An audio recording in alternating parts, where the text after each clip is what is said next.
برکت کیوں نہیں رہی؟ بسم اللہ الرحمن الرحیم۔ ایک شخص ابراہیم بن ادہم رحمۃ اللہ علیہ سے بحث کر رہا تھا کہ برکت نام کی کوئی چیز نہیں ہوتی۔ ابراہیم بن ادہم نے کہا، تم نے کتے اور بکریاں دیکھی ہیں؟ وہ شخص بولا، ہاں۔ ابراہیم بن ادہم رحمۃ اللہ علیہ بولے، سب سے زیادہ بچے کون جنتا ہے، کتے یا بکری؟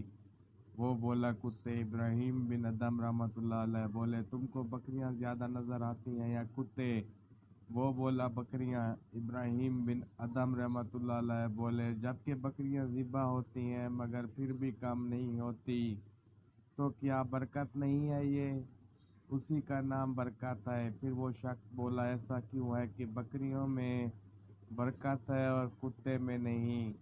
ابراہیم بن ادہم رحمۃ اللہ علیہ بولے، بکریاں رات ہوتے ہی فوراً سو جاتی ہیں اور فجر سے پہلے اٹھ جاتی ہیں، یہ نزول رحمت کا وقت ہوتا ہے، لہٰذا ان میں برکت حاصل ہوتی ہے، اور کتے رات بھر بھونکتے ہیں اور فجر کے قریب سو جاتے ہیں، لہٰذا رحمت اور برکت سے محروم ہو جاتے ہیں۔